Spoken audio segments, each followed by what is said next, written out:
और ये 7 फेरों के 7 वचन हम कम से कम 7 जन्मों तक तो जरूर निभाएंगे। और तब तक हम दोनों को जुदा करना किसी के लिए भी मुश्किल होगा।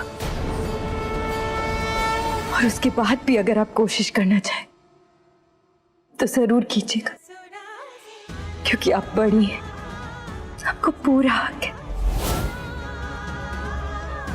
और रही बात अदिति की, तो उसके केस में तो जीत आपकी ही हुई है, लेकिन गोली चलवाकर और प्रेशर डालकर और ऐसी जीत में अहम शांत हो सकता है, लेकिन दिल संतुष्ट नहीं। लड़की, हम तुम्हें बहुत अच्छी तरह से समझते हैं। तुम्हारी ये लच्छेदार बातें, तर्क वितर्क, ये आंखें नीची करके मीठी मीठी आवाज में तीखी तीखी बातें कह जाना हम समझते हैं। मानना पड़ेगा, तुम्हारी माँ ने बहुत अच्छा पाठ पढ़ा के भेजा है। तभी तो एक मामूली नारायण परिवार की लड़की खुद को ओसवाल खानदान की बड़ी बहू कहते नहीं थकती।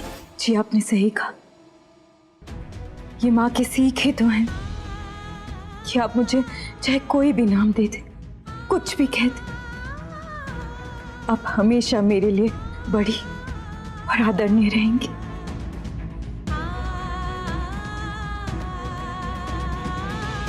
और रही बात तर्क वितर्क की, तो आप भी तो इस घर की उतनी ही बहू हैं जितनी कि मैं हूं।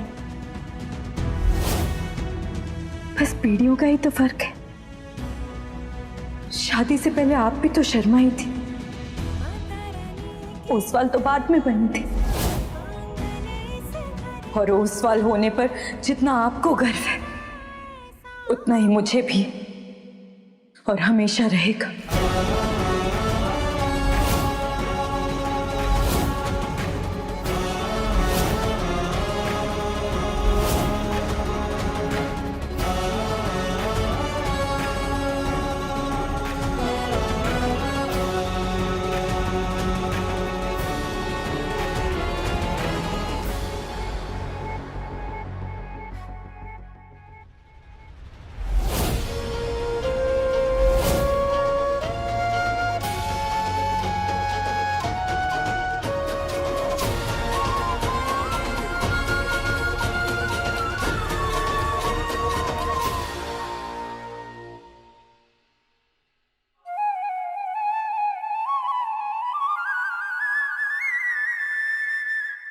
अदिति,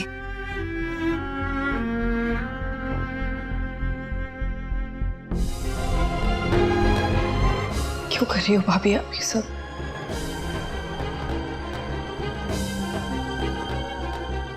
क्योंकि यही सही है अदिति, भाई आपसे नहीं करता हो मुझसे प्यार। अगर प्यार करता होता तो क्या आपकी जगह वो मेरे सामने खड़ा होता, आता ना यहाँ पे मुझे अपने साथ ले जाने के लिए। हाँ आते अदिति, और भाई यहाँ आए भी थे।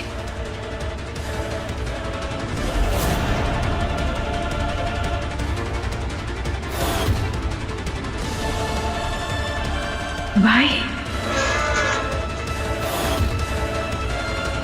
भाभी गगन आया था यहाँ पे। वही तो अदिति, भाई यहाँ आए थे, लेकिन क्यों?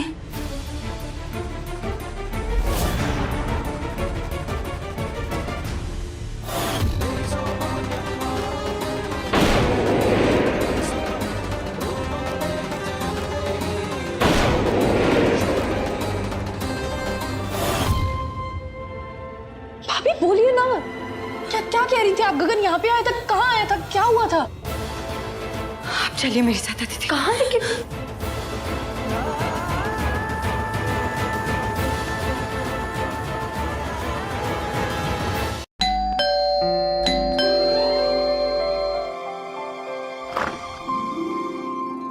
अरे आइए आइए, आप लोगों का इंतजार था, आइए।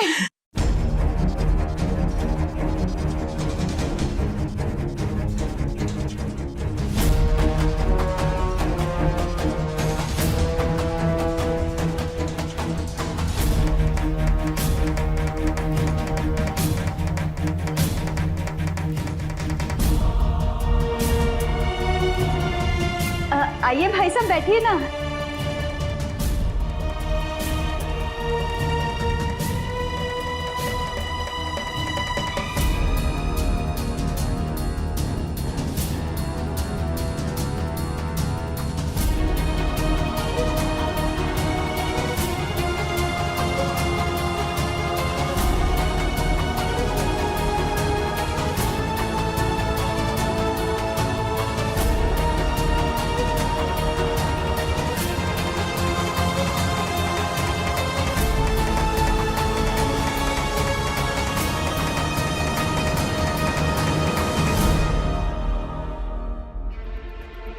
नमस्ते।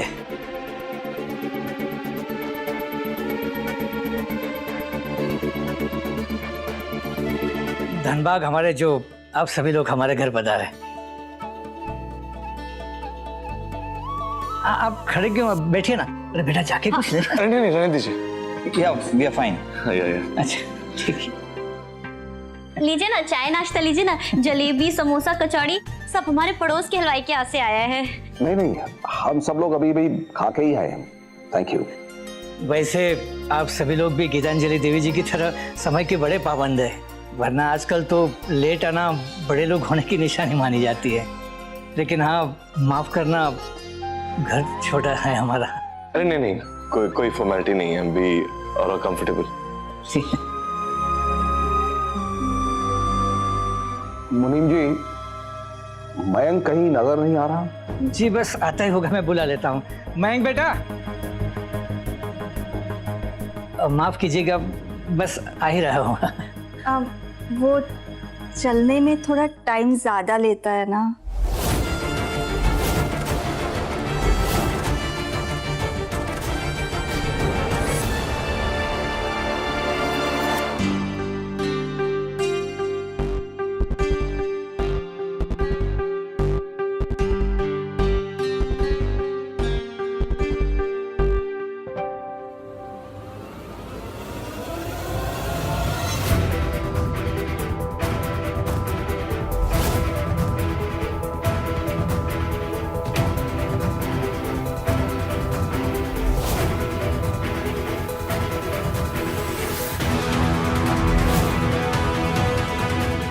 लो आ गया।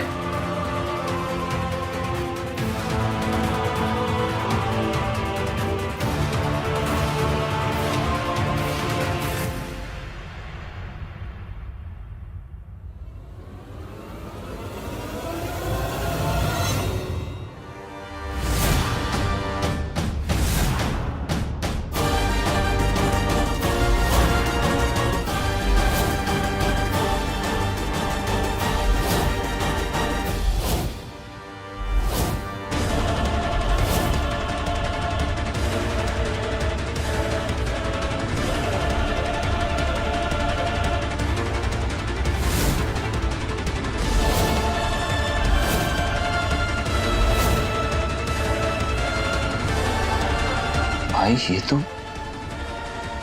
टोमी का रोबोट।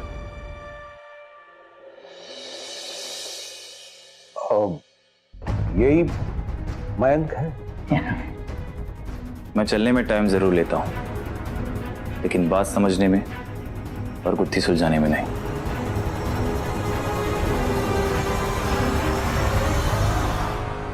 जी नमस्कार, मैं मयंक भारती, जिसका रिश्ता लेकर आप सब यहां आए हैं।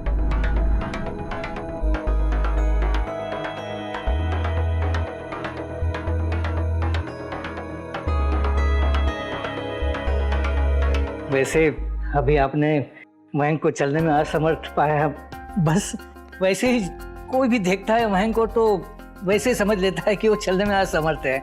लेकिन असमर्थता इंसान के केवल दिमाग में होती है, उसके एटीट्यूड में होती है।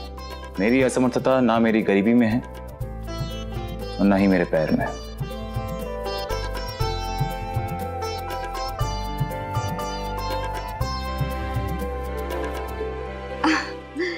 इतना लायक लड़का आपको ढूंढने से भी नहीं मिलेगा भाई साहब। बचपन से लेके आज तक ना हर कक्षा में अव्वल रहा है।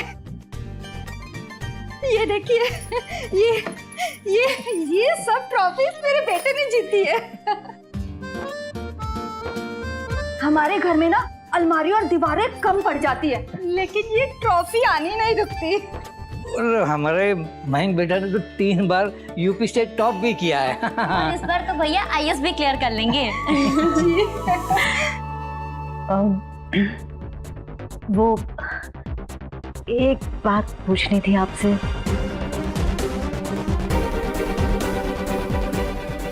हमारी बेटी को बिना देखे हाँ कहने की कोई वजह है?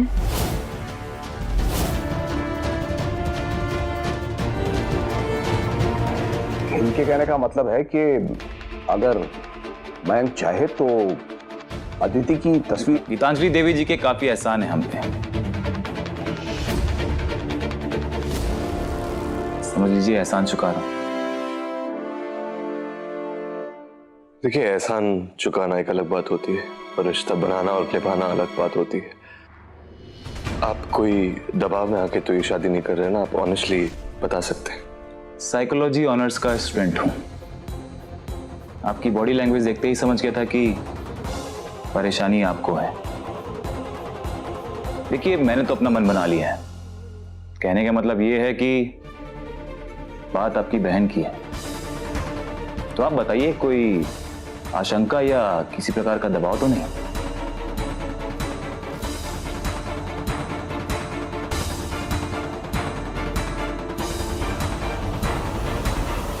नहीं नहीं बेटा, हमें कोई भी आशंका नहीं है। क्यों भाई साहब? देखो, तुम्हें हमारी माँ ने चुना है और अगर हमारी माँ ने चुना है तो कुछ सोच समझ के ही फैसला लिया होगा और हमारी माँ के फैसले पे हम सबको यकीन है, पूरा विश्वास है। क्यों भाई साहब?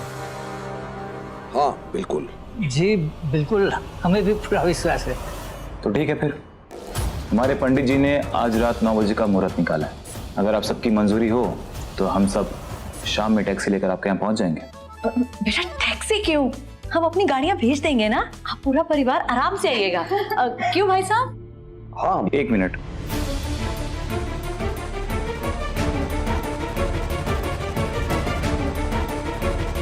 मैं एक बात आप सबके सामने साफ साफ कह देना चाहता हूं। गीतांजलि देवी ओसवाल जी से हमारे हिसाब किताब सिर्फ शादी तक है।